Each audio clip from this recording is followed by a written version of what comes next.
AMY CHELSEA STACIE DEE may appear at first glance to be a YA thriller along the lines of my own novel Shackled. That's certainly what I thought when I was getting into it, when I picked up the book in preparation for the World Fantasy Convention, where I was going to meet the author Mary G. Thompson, who's a fantastic woman.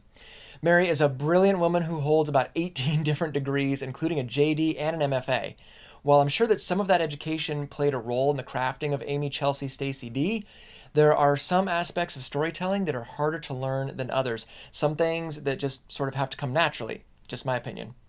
One of those things is voice with a capital V, and that's an aspect of fiction writing I'm constantly trying to hone in my own novels and in the work of the students that I have in various writing classes or in critique groups. AMY CHELSEA STACIE DEE is about one girl once named Amy, then named Chelsea, and now trying to reclaim her identity as Amy again after escaping from the kidnapper who took her and her beloved cousin Dee. The kidnapper, a disturbing man with a doll fetish, renamed both girls during their 6-year-long incarceration with him in the forests of Oregon. How Amy came to escape is not something I can share without spoilers, but it drives the central plot of the book and explains why, after returning to her old life now as a teenager, Amy is now plotting to go back to that scary cabin in the woods. Overall, this is an emotional journey through severe trauma, and I think it has great value for those who are sort of bystander survivors, those family and friends who did not experience the victim's trauma personally, and therefore may have trouble fully understanding what the victim suffered. There's great value in this story for that reason alone. But again, one thing Mary has here in abundance is voice. And for me, that's really the defining line between great contemporary YA and cheap knockoffs who got into the market when it was hot. Not to name any names, but you'd recognize them.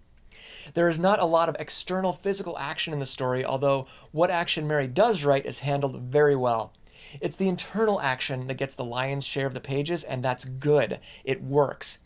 I start and do not finish a ton of books these days, as my friends at my book club can attest, but I came back to AMY CHELSEA STACIE DEE again and again to find out what would happen next. Mary does an outstanding job of capturing inner turmoil and symptoms of what is most likely PTSD, though a diagnosis is never actually given. As someone who still struggles with some of those same symptoms, I felt that Mary did an excellent and considerate job of handling Amy's trauma and recovery. As it pertains to writers, I recommend this book for the same reason I recommend The Girl with All the Gifts by M.R. Carey. There is no predicting what is going to happen. Even after one of the biggest reveals in the book, the story's not over, and there is just no guessing how things will turn out from page 1 until the very end. And like The Girl with All the Gifts, it is not fast-paced, but it is deliberately paced, and our attachment to the characters is such that we have to find out how all this tragedy is going to resolve.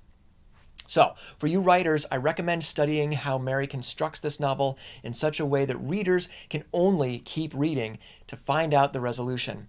This is well worth looking into. So, grab a copy of AMY CHELSEA STACIE DEE, and then let me know what you thought of it. Did the author keep you guessing? Did you feel it for the protagonist? Am I way off base on this one? Let me know on Twitter, or Facebook, or Instagram, or BookBub, or Goodreads, or God, whatever. And then be sure to follow Mary G. Thompson for more of her work as well. Enjoy the read.